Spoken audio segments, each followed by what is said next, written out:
Freaking loud is what it is. I could figure this out. This can't be too hard. I mean, people do this all the time, right? Hello, Internet. This is Bob Crumb. And I've got another one of my videos that kind of explores the idea of a brand coming to life. Today, I am exploring one of my most despised brands in the universe, and that is AT&T.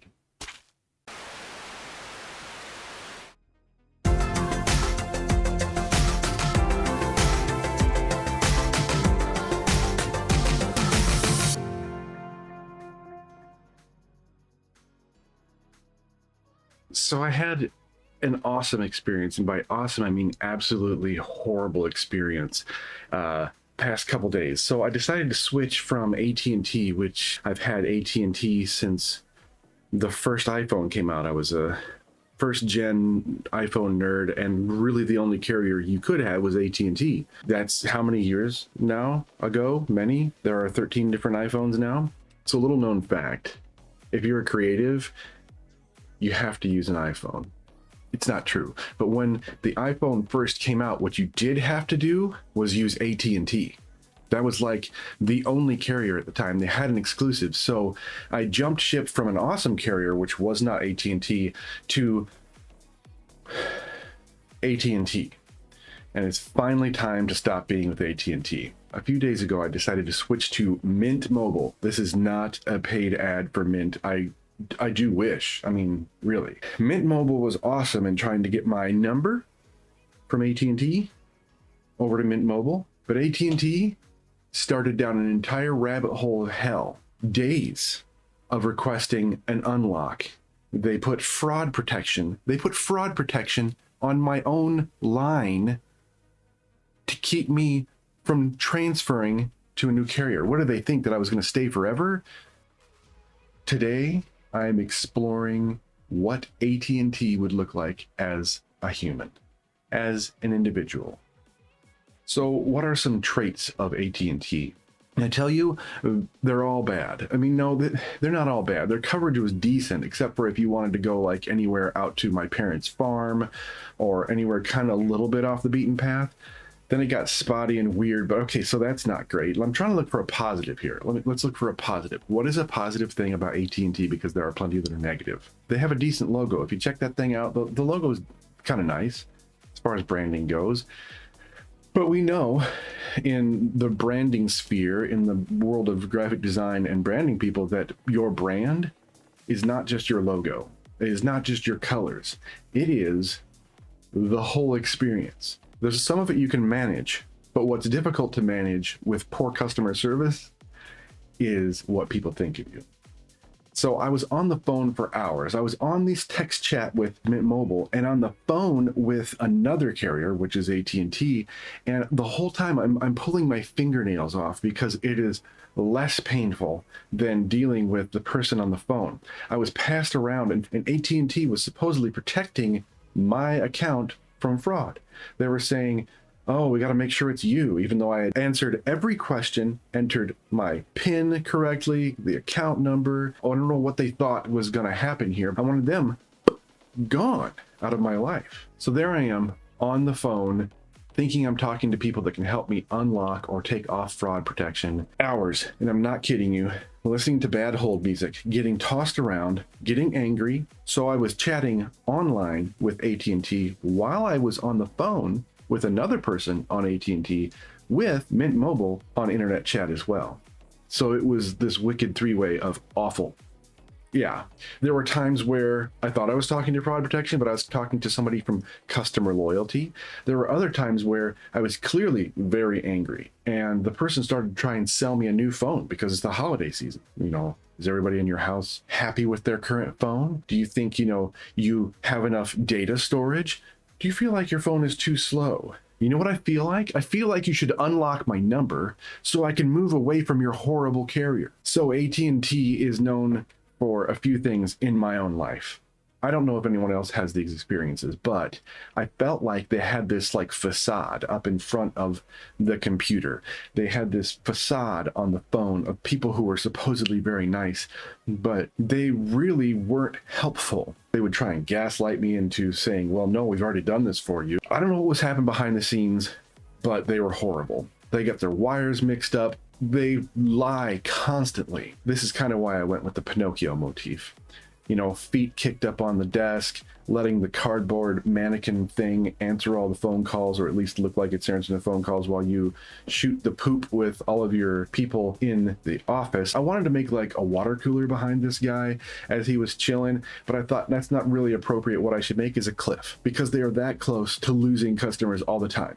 Some people don't have a choice, but I did, and I moved away. They sit dangerously upon the precipice of an actually good reputation. I'm making it look like the desk, the monitors, everything is kind of cracking, worn, and old, because that's what I felt like. There's a little sticker on the side of the desk that says, Mondays, am I right? I don't know why that came to my brain. I don't even know if that's a thing, like a sticker. There are coffee stains or God knows what stains on the side of this desk. And I made like monitors all kind of like in different arrangements because, you know, they have the tech support wing, they have the customer loyalty, God help us, wing, they have the actual fraud protection people, which I finally did get to talk to. And dear God, a grumpier set of people has never existed. In fact, these people were probably let go from the DMV for being too grumpy. So this person kept me on the line, asked me certain things like, well, we got to make sure it's you.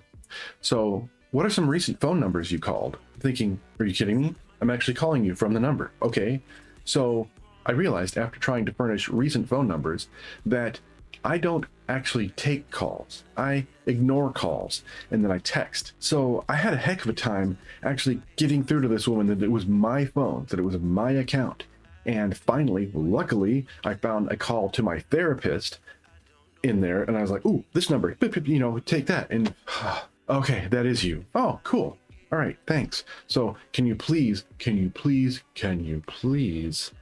unlock my number? So now that I had proven myself, proven that I owned this device and that I have this account, I was able to move on with my life. Currently, you'll be glad to know that my phone is working and I can receive texts and calls as if I was still on AT&T, but I don't have the headache of actually dealing with their crappy network and customer service. The image that I'm drawing here is kind of cartoony, like I've done the rest of them. I'm not, you know, being strictly precise about things like anatomy or perspective, but I wanted to get the point across. It's kind of like a political cartoon, or rather an editorial piece of art. So I just kind of exaggerate things, like the size of that mug. The size of the mug this guy is holding in his hand is obnoxiously huge. I decided to put a little symbol on the mug. I don't know if you can get close enough to see that, but it's one of my least favorite emojis because it's kind of stupid. It's juvenile, and I thought, well, these people, they're not professional. Really, they're not. They're kind of bad. Everybody I talked to in this entire scenario, some of them straight out lied. They just told me, we have taken this off of your account. You should talk to the new carrier. And then the new carrier would be like, I am so sorry, man. Incidentally, Mint Mobile might be entirely staffed by Zoomers. There's emojis all over typed into the messages that they were sending me. At once, it's super unprofessional, but I kind of like it. Creatives are rarely professional, and professionals are rarely creative. Am I right? It's not entirely true. So yeah, they got these wires draped all over the place. Some of them unplugged because I can't even imagine that one hand knows what the other hand is doing in this giant mega corporation. I have a similar setup of cords. If I could show you right here, there are cords for my headphones when I charge them, my head shaver, I know that's really weird, you know, my mouse cord, all the cabling that goes into charging phones. This watch, I'm terrible at cable management. I have to look like the most neatest of all cable management characters in the universe because of the way they behave. I can only imagine that their wires are constantly getting crossed and tangled around their chairs and hanging off of cliffs. The little monitor that I put on the ground is playing a Netflix original movie that you might recognize. If you do recognize it, throw it in the comments. If you don't, well, look for other people's comments and then comment yourself to make it look like everyone knows what that show is. So branding this a little bit, I used kind of their blue. They're kind of a boring corporate blue. But for the most part, I wanted a really washed out tone. I wanted a really bland, uninteresting overall brand. They are not interesting. There's nothing exciting about them. They don't try and use little hands emojis. The arrow that goes through the head, you know, is kind of like one of those prank things. I intentionally misaligned it because I wanted to look kind of funny and janky, because I can't imagine them being serious at all amongst themselves. In fact, the entire time I felt like they were kind of mocking me behind the scenes, and that may be me projecting. This is me psychoanalyzing myself. So, talking to artists real quick, I've been doing all of this work exclusively in Clip Studio Paint, which used to be called Manga Studio, and I really like it. I really like it better than Photoshop. Photoshop is not intended for drawing, painting. They're really meant for photo editing. So this behaves like, you can see, like I'm using a pastel or a chalk or something. It adds a little bit of character. If I did everything really flat, then it would look digital, and I would rather it not look too digital. Sitting on the edge of a cliff, not paying attention to what you're doing, not being a good customer service rep, letting the cardboard dummy be the face of what you're doing. It feels pretty appropriate to me. I can't imagine what it's like to actually have a job in customer service, especially a call center. People normally don't call you to say, hey, listen, I'm a current customer with you, and I think you're doing a really great job. I really need nothing from you. You guys are great. Have a great day. No, people are calling you to scream at you about bad service, or their phone that broke and dear God, they hope that the warranty is still there, or any myriad of horrible things that your company is responsible for. And I recognize that these people are employees. They don't have any stock in the company. Not really. They don't make big decisions that affect me. They don't even make big decisions that really affect them. For the most part, they're just people who want to do their job and then go home to play Halo and eat frozen pizza. And I try and cut them some slack. But when they're actively surly, when they're lying to me constantly, it makes me not want to love them. That's a good way to put it. So long story short, I'm now not with AT&T, and I'm happy. It's now behind me.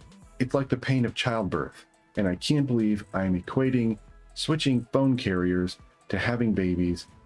Dear God, do not murder me. What are you thinking? Guys, I really appreciate you staying and listening and watching to the very end. I had a lot of fun making this one, as I have the others, and I really would like to keep going. Maybe next I'll do Nike. It's something more positive, something I have a better appreciation for. If you like this, go ahead and hit the thumbs up. It would make me really happy. My entire self-esteem hangs on the thumbs up. If you really liked it and you haven't subscribed, consider subscribing and hitting the bell so you'll know and be notified the next time I make a video. Also, if you feel like you know somebody who had a similar horrible experience, share this with them. I'd like to hear what they say in the comments, if they agree with me. If you work for AT&T and have a defense, I guess you could try that here, but I can't imagine that you would. But definitely share the video. And lastly, remember, you're creative, so create, especially if it's a better day for someone else.